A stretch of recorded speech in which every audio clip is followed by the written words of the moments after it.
ചേട്ടൻ എൻ്റെ അടുത്ത് ചോദിച്ചു, ലക്ഷ്മി അവിടെ ഈ കന്യാകുമാരി പോയതുമായിട്ട് ബന്ധപ്പെട്ടിട്ട് എന്തെങ്കിലും പ്രശ്നം അൻസിബയ്ക്ക് ഉണ്ടോ എന്ന് ചോദിച്ചു. അപ്പൊ ഞാൻ പറഞ്ഞു, എനിക്കറിയില്ല ചേട്ടാ, എനിക്ക് എൻ്റെ അങ്ങനെ ഒരു സംഭവമേ അറിയില്ല എന്ന് പറഞ്ഞു.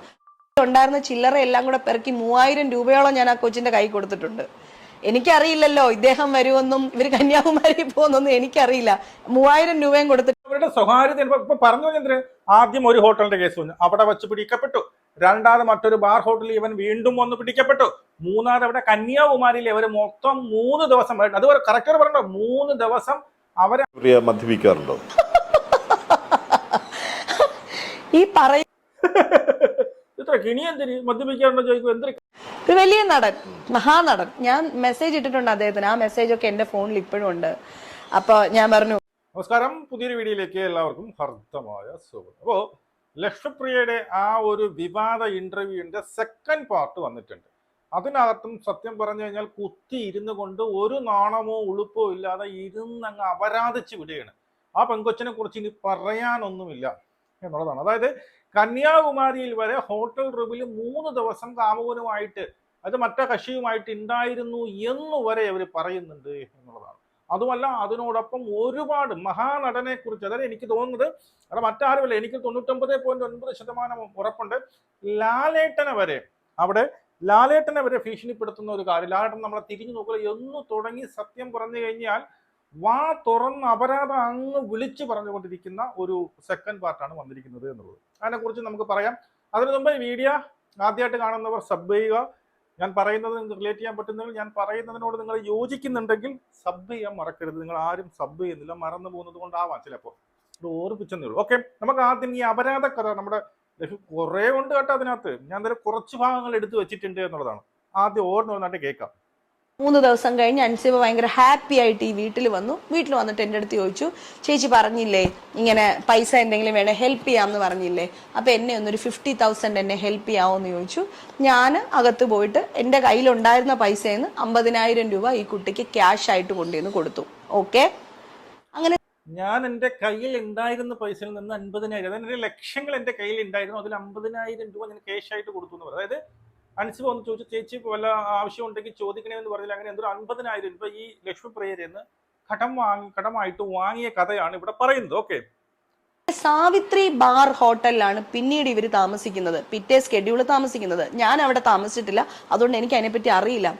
അവിടെയും വെളുപ്പിനെ 4 മണി 5 മണി ആയ സമയത്ത് ഇതേ പറയുന്ന മിഥിലാജ് അവിടെ വരികയും ഇതേ ID പ്രൂഫ് ചോദിക്കുകയും അവിടെ സ്റ്റേ ചെയ്യാൻ പറ്റില്ല എന്ന് അവർ പറയും. ഇതേ പ്രശ്നം അവിടെ ഉണ്ടായിട്ടുണ്ട്. അതിന്റെയും CCTV ഫൂട്ടേജസ് ഉണ്ട്. മനസ്സിലായില്ലേ? സാവിത്രി ബാർ റെസ്റ്റോറന്റ്, അവിടെയും ഇതുപോലെ ഇതേ മിഥിൽ രാജ് ചെല്ലുന്നു, ഇതുപോലെ ID കാർഡ് വെക്കുന്നു, ഇതുപോലെ പ്രശ്നം. അതായത് അതിന്റെ തനിയാവർത്തനം വീണ്ടും സംഭവിച്ചു എന്നുള്ളതാണ്. അതായത് അവർ പറഞ്ഞു വെക്കുന്നത് മറ്റൊന്നുമല്ല, അൻസിബയുടെ കൂടെ മുഴുവനായിട്ടും ഈ പയ്യനുണ്ട്, മിഥിൽ രാജ് എന്ന് പറഞ്ഞ പയ്യൻ, ഇവർ തമ്മിൽ അവിഹിതമാണ് എന്നുള്ള രീതിയിലാണ് ഇവർ ഇത് പറഞ്ഞു വെക്കുന്നത്. മനസ്സിലാക്കാൻ വലിയ ബുദ്ധിയും കാര്യങ്ങളൊന്നുമില്ല. ഒരു ഉളുപ്പുണ്ടോ നിങ്ങൾക്ക്? വന്നിരുന്നു കൊണ്ട് ഇങ്ങനെ ഒരു കല്യാണം കൂടി കഴിക്കാത്ത ഒരു പെൺകൊച്ചിനെ കുറിച്ച് ഇതുപോലെ അപരാധം വന്ന് വിളമ്പാൻ ഉളുപ്പുണ്ടോ നിനക്ക്? മനസ്സിലാക്കുന്നത്, ഈ ഡിസംബറിൽ ഞാൻ ഈ എമൗണ്ട് തിരിച്ചു ചോദിച്ചിട്ടുണ്ടായിരുന്നു.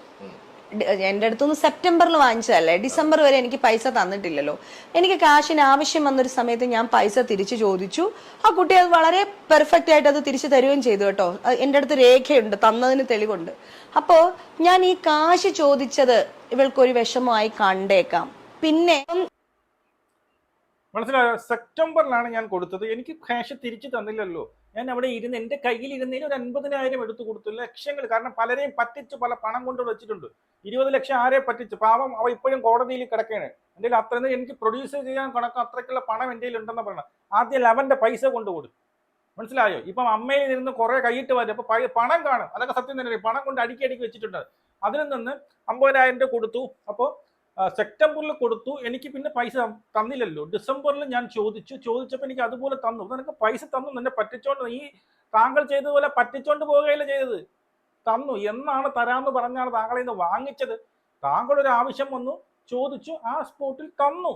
അതായത് ഞാൻ കൊടുത്തു, ഞാൻ പിച്ച കൊടുത്തു, ഞാൻ എൻ്റെ പലവട്ടം പൈസയും വാങ്ങിച്ചിട്ടുണ്ട് എന്ന് പറഞ്ഞു വരുത്തുകയാണ്. എന്ന് വെച്ചാൽ എന്ന് പറയുകയാണ്, ഞാൻ എന്തോ മറ്റവളാണ്, എന്ന് പറയുകയാണ്. മനസ്സിലായോ? ടിനി ചേട്ടൻ ഒരു ദിവസം എൻ്റെ അടുത്ത് വിളിച്ച് ചോദിച്ചിട്ടുണ്ട്. അതാണ് ടിനി ചേട്ടനോട് ഈ വൈരാഗ്യം വരാൻ കാരണം. ടിനി ചേട്ടൻ എൻ്റെ അടുത്ത് ചോദിച്ചു, ലക്ഷ്മി അവിടെ ഈ കന്യാകുമാരി പോയതുമായിട്ട് ബന്ധപ്പെട്ടിട്ട് എന്തെങ്കിലും പ്രശ്നം അൻസിബയ്ക്ക് ഉണ്ടോ എന്ന് ചോദിച്ചു. അപ്പൊ ഞാൻ പറഞ്ഞു, എനിക്കറിയില്ല ചേട്ടാ, എനിക്ക് എൻ്റെ അങ്ങനെ ഒരു സംഭവമേ അറിയില്ല എന്ന് പറഞ്ഞു. അപ്പൊ ടിനി ചേട്ടൻ ഉടനെ പറഞ്ഞു, ഓ ലക്ഷ്മിയൊക്കെ അല്ലെങ്കിൽ നിങ്ങൾ അടയും ചക്കരയല്ലേ, നിങ്ങൾ ഫ്രണ്ട്സിനെ സപ്പോർട്ട് ചെയ്തല്ലേ സംസാരിക്കുള്ളൂ എന്ന് പറഞ്ഞിട്ടുണ്ട്. അപ്പം ഞാൻ അതിനെ അങ്ങനെ, അത് അവരുടെ സ്വകാര്യമായ കാര്യമാണ്. അതിൽ എനിക്ക് എന്താണ്? അവർ കന്യാകുമാരി പോയാൽ എനിക്ക് എന്താ, പോയില്ലെങ്കിൽ എനിക്ക് എന്താ? അതിൽ ഏറ്റവും രസകരമായ സംഗതി എന്ന് വെച്ചാൽ, അന്ന് ഇവര് 3 ദിവസം ഒറ്റയ്ക്ക് റൂമിൽ സ്റ്റേ ചെയ്തു എന്ന് പറഞ്ഞപ്പം എൻ്റെ കയ്യിൽ ഉണ്ടായിരുന്ന ചില്ലറ എല്ലാം കൂടെ പെറുക്കി 3000 രൂപയോളം ഞാൻ ആ കൊച്ചിന്റെ കൈ കൊടുത്തിട്ടുണ്ട്. എനിക്കറിയില്ലല്ലോ ഇദ്ദേഹം വരുമെന്നും ഇവർ കന്യാകുമാരി പോകുന്നൊന്നും എനിക്കറിയില്ല. 3000 രൂപയും കൊടുത്തിട്ട്. എത്ര ഉളുപ്പുണ്ട് ലക്ഷ്മിപ്രിയ, ഈ പുഴുത്ത നാക്കുകൊണ്ട് ഒരു പെൺകൊച്ചിനെ കുറിച്ച് പറയാൻ എനിക്ക് എത്ര ഉളുപ്പുണ്ട്. അതിനകത്ത് എല്ലാം പറയുകയാണ്, അവരുടെ സ്വകാര്യതയാണെന്ന് പറയുകയും ചെയ്തു. അതിൻ്റെ ഇടയ്ക്ക് ഒരു 3 ദിവസം പോകണമെന്ന് എനിക്ക് അറിഞ്ഞൂടല്ലോ അവനും കൂടി വരുമെന്നുള്ളത്. അവിടെ 3 ദിവസം സ്റ്റേ ചെയ്യൂ എന്ന് പറഞ്ഞുകൊണ്ട് എൻ്റെ കയ്യിലിരുന്ന 3000 രൂപ ഞാൻ എടുത്ത് കൊടുത്തെന്ന് പറയുന്നത്. അല്ല, ഈ അൻസിബയ്ക്ക് അത്രയ്ക്ക് ഗതികേടാണോ? നിങ്ങളുടെ കയ്യിലിരിക്കുന്ന നക്കാപ്പിച്ച വാങ്ങിച്ചുകൊണ്ട് അവിടെ പോകാൻ വേണ്ടിയിട്ട് അത്രയ്ക്ക് ഗതികേടാണോ? എനിക്ക് അറിഞ്ഞാത്തോണ്ട് ചോദിക്കുകയാണ്. ഒന്ന് പറയണ്, അത് അവരുടെ സ്വകാര്യത. ഇപ്പൊ പറഞ്ഞു എന്തിന്? ആദ്യം ഒരു ഹോട്ടലിന്റെ കേസ് വന്നു, അവിടെ വെച്ച് പിടിക്കപ്പെട്ടു. രണ്ടാമത് മറ്റൊരു ബാർ ഹോട്ടലിൽ ഇവൻ വീണ്ടും വന്ന് പിടിക്കപ്പെട്ടു. മൂന്നാമത് അവിടെ കന്യാകുമാരിയിൽ അവർ മൊത്തം 3 ദിവസം, അതുപോലെ കറക്റ്റ് പറഞ്ഞോ, 3 ദിവസം അവരെ അവിടെ പോയി അർമാദിച്ചു. അല്ലെങ്കിൽ എന്തിനാണ് അവരുടെ അപരാധമായിരുന്നു, അതിനു വേണ്ടിയുള്ള ക്യാഷ് വരെ ഞാൻ കൊടുത്തു എന്നാണ് ഈ ഉളുപ്പില്ലാത്ത സ്ത്രീ വന്നിരുന്നു പറയുന്നത്. ഈ ഒരു ഉളുപ്പ് മാനം ഒന്നുമില്ലാത്ത ഈ സ്ത്രീ വന്നിരുന്ന് വിളമ്പി അടിക്കുന്നത് എന്നുള്ളതാണ് കഷ്ടം. അടുത്ത് ഈ മദ്യപാനവുമായി ബന്ധപ്പെട്ട ഒരുപാട് കഥകളുണ്ട്. സത്യത്തിൽ ലക്ഷ്മിപ്രിയ മദ്യപിക്കാറുണ്ടോ? ഈ ഇത്ര കിണിയെന്തിന് മദ്യപിക്കാറുണ്ടോ ചോദിക്കും. എന്തൊക്കെ ഈ സത്യം പറഞ്ഞാൽ ഈ ഒരു ഇന്റർവ്യൂ എന്ന് വെച്ചാൽ വളരെ പ്ലാൻഡ് ആയിട്ട്, വെൽ പ്ലാൻഡ് ആയിട്ടാണ് ക്വസ്റ്റ്യൻസ് ചോദിക്കുന്നത്. ഈ ഹോട്ടലിൽ നടന്ന പ്രശ്നം കഴിഞ്ഞ ആ എപ്പിസോഡ് നിങ്ങൾക്ക് കണ്ടാൽ മനസ്സിലാവും.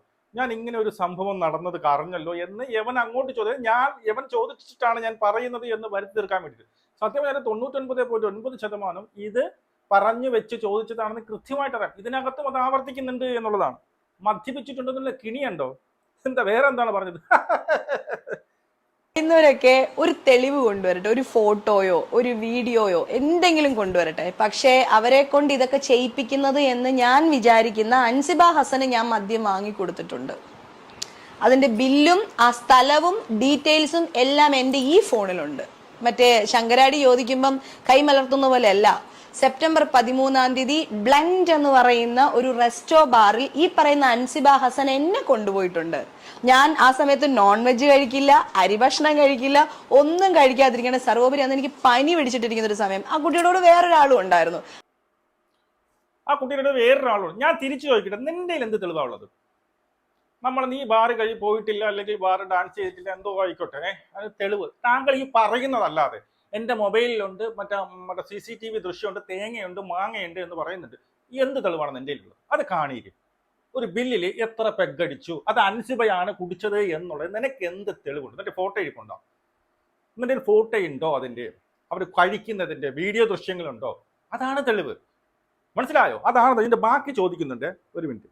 അപ്പൊ അന്ന് അവര് ഭക്ഷണം കഴിച്ചതിന്റെയും ബില്ല് ഞാനാണ് പേ ചെയ്തത്. ഭക്ഷണം കഴിക്കുകയല്ലായിരുന്നു.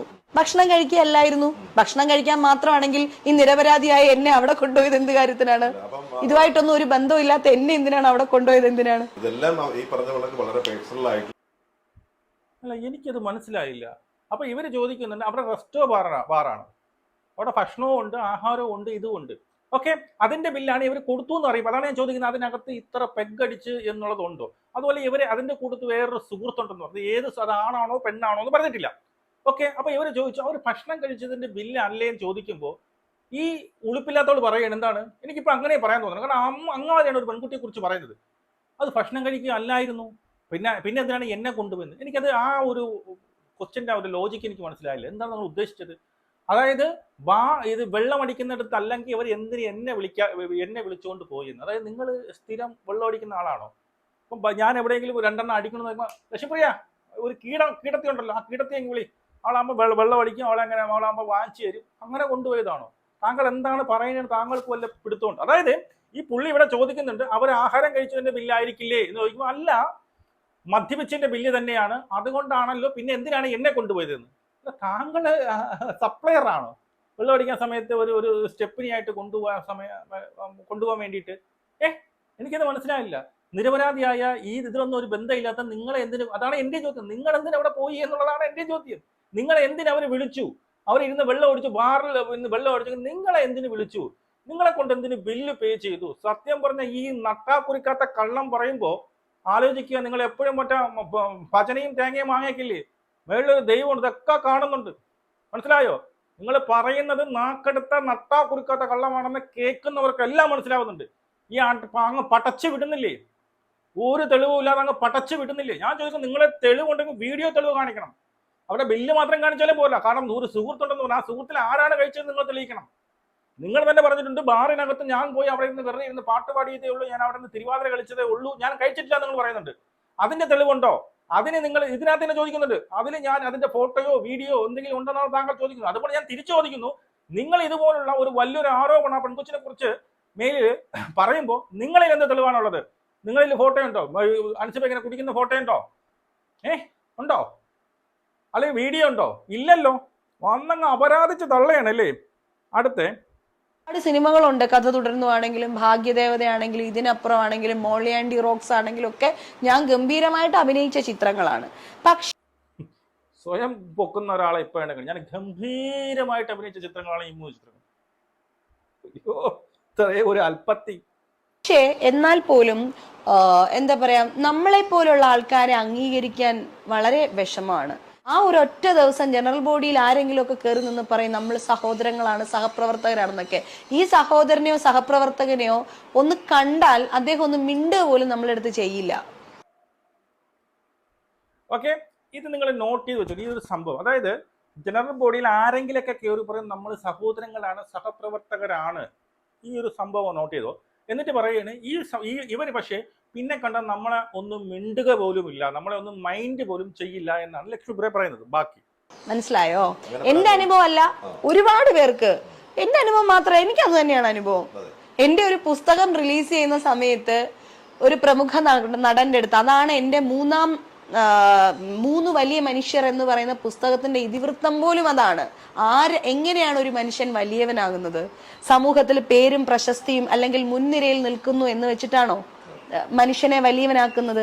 മനുഷ്യനെ വലിയവനാക്കുന്ന ഘടകം എന്താണ് എന്നുള്ളത് വെച്ചിട്ടാണ് ഞാൻ ആ ഒരു പുസ്തകത്തിന്റെ കണ്ടന്റ് പോലും എനിക്ക് കിട്ടുന്നത്. മനസ്സിലായോ? അപ്പോ ഇവിടെ ഉള്ളവരൊക്കെ നമ്മളോട് യാതൊരു ഇതുമില്ലാത്ത ഓരോ നടന്മാർ, അതെനിക്ക് പറയാൻ താല്പര്യമില്ല. ഏതാ ആ മഹാനടൻ? അതെനിക്ക് പറയാൻ താല്പര്യം. അതായത് നാളെ വയലാർ അവാർഡ് വരെ കിട്ടാനുള്ള, സാഹിത്യ അവാർഡ് വരെ കിട്ടാനുള്ള ഞാനൊരു പുസ്തകം 3 വലിയ മനുഷ്യർ എന്ന് പറയുന്ന ഒരു പുസ്തകം എഴുതിയപ്പോൾ ഇപ്പോഴുള്ളതിൽ 3 പേരെ കുറിച്ച്, 3 വലിയ മഹാന്മാരെ കുറിച്ച്, അതായത് ഈ പറയുന്ന വ്യക്തിയെ കുറിച്ചാണ് എഴുതിയതെന്നാ പറയുന്നത്. ആ നടനെ വിളിച്ചപ്പോൾ വന്നില്ല. മനസ്സിലായോ? അതുകൊണ്ടാണ് എന്നെ ചെറുതായിട്ടാണ് കാണുന്നത്. അതിന് മുമ്പ് പറഞ്ഞത് കൂട്ടി വായിക്കണം. ഇവിടെ വന്ന് പലവരെയും കയറി എന്താണ് നിങ്ങളൊക്കെ എൻ്റെ സഹോദരന്മാരാണ്, നമ്മളൊക്കെ ഒരു പിന്നീട് എന്താണ് സഹപ്രവർത്തകരാണെന്ന് എന്ന് ചിലർ പറയും. ഈ സാധനം മോഹൻലാൽ അവിടെ വെച്ച് പറഞ്ഞിട്ടുണ്ട്. പലവരെ ബൈറ്റിൽ നിന്ന് ഞാൻ കേട്ടിട്ടുണ്ട്. മോഹൻലാൽ അവിടെ നമ്മളെല്ലാവരും സഹോദരങ്ങളാണ്, സഹോദരൻ നിങ്ങളെന്ന് അടി ഉണ്ടാക്കുന്നത് മോഹൻലാൽ പറയും. ഇത് ഇവൾ ഉന്നയിക്കുന്നത് മോഹൻലാലിന്റെ നേർക്ക് തന്നെയാണ്. മോഹൻലാൽ തിരിഞ്ഞു നോക്കി പിന്നെ എവിടെ കിടന്ന എന്തോ കോപ്പിലെ ഒരു പുസ്തകം, നാളത്തെ വയലാർ അവാർഡെന്ന് വിചാരിച്ചത്, നാളത്തെ സാഹിത്യ പുരസ്കാരം കിട്ടുന്ന അവാർഡോ, താങ്കൾ വിളിച്ചോന്ന ഓടി. താങ്കൾ അത്രയേ ഉള്ളൂ. ഇപ്പോഴെങ്കിലും മനസ്സിലാക്കിയോ? താങ്കൾ അത്രയേ ഉള്ളൂ. മനസ്സിലായോ?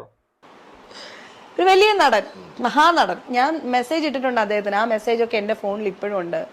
അപ്പോൾ ഞാൻ പറഞ്ഞു, നിങ്ങളൊക്കെ ലക്ഷ്മിപ്രിയയുടെ പുസ്തക പ്രകാശനത്തിനും ലക്ഷ്മിപ്രിയയുടെ പുസ്തകത്തിന് അവതാരിക എഴുതാനും ലക്ഷ്മിപ്രിയയുടെ നാടകം കാണാനും ഒക്കെ വരുന്ന വിധത്തിൽ ലക്ഷ്മിപ്രിയ ഇനിയും വളരട്ടെ.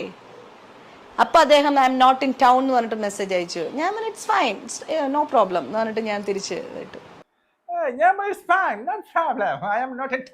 പുള്ളി പറഞ്ഞു. അതായത് നിങ്ങൾ വന്നില്ലെങ്കിൽ നിങ്ങൾ ആലോചിച്ചു, നിങ്ങൾ എൻ്റെ പുസ്തകത്തിന്റെ പ്രകാശനത്തിന് വേണ്ടി നിങ്ങളെ ഞാൻ വരുത്തിയിരിക്കും, ആ ലെവലിൽ ഞാൻ എത്തും എന്നുള്ളതാണ്.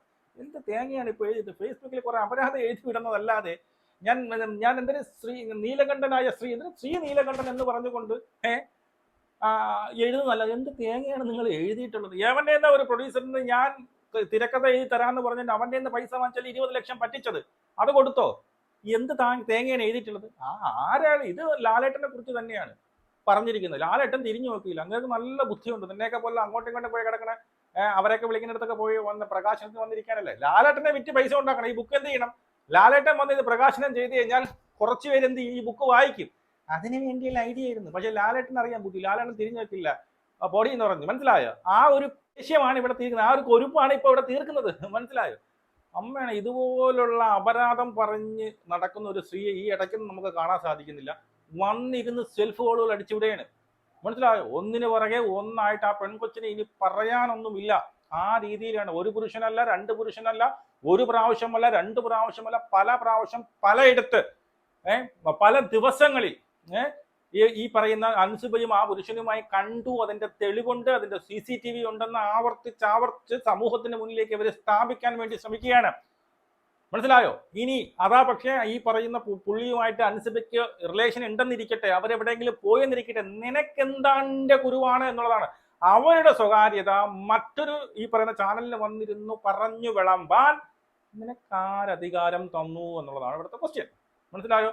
അവർ കേസ് കൊടുത്ത് ഈ പറയുന്ന പോലീസ് അന്വേഷണം തുടങ്ങി എന്നറിഞ്ഞിട്ട് പോലും അതിന്റെ സെക്കൻഡ് പാർട്ട് കൂടുതൽ അപരാധ കഥകളുമായിട്ട് നിങ്ങൾ വീണ്ടും പോസ്റ്റ് ചെയ്തു എന്നുള്ളതിന്റെ അർത്ഥം നിങ്ങൾക്ക് പിന്നിൽ ആളുണ്ട്, നിങ്ങളെ പിന്തുണയ്ക്കാൻ ആളുണ്ട്. അത് ശ്വേതാ മേനോനായിരിക്കാം. നീ ഇടറി, ബാക്കിയൊക്കെ നമുക്ക് നോക്കിക്കോളാം, ഇവിടെയൊക്കെ ഇതൊക്കെ പോയാൽ ഏത് വരെ എന്നുള്ള ധൈര്യം കൊണ്ടല്ലേ നിങ്ങൾ സെക്കൻഡ് പാർട്ടിലും ഇതേപോലുള്ള അപരാധ കഥയുമായിട്ടത് ആണോ?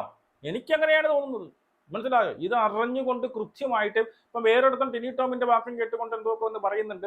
പിന്നീട് നമ്മുടെ ഭാഗ്യലക്ഷ്മി, ഇവർക്ക് തലയ്ക്ക് സ്ഥിരമില്ല, ബോധം പോയി ഇരിക്കണമെന്ന് പറഞ്ഞു ഭാഗ്യലക്ഷ്മി ഒരു സംഭവം അതും കൂടി ഇതിനകത്ത് വെക്കാന്ന് കരുതി. പക്ഷേ 16 മിനിറ്റ് ആയതുകൊണ്ട് വെക്കുന്നില്ല. അല്ലെങ്കിൽ വേണ്ട, ആ ഒരു സാറിന്റെ ബാക്കി കൊടുക്കാം. ഭാഗ്യലക്ഷ്മി എന്താണ് പറഞ്ഞതെന്ന് തോന്നുന്നു, അതും കൂടി നിങ്ങൾ കേട്ടു. നിങ്ങളുടെ അഭിപ്രായം മോശമായി കമന്റ് ചെയ്ത് നമുക്ക് ഇടണം. ശരി.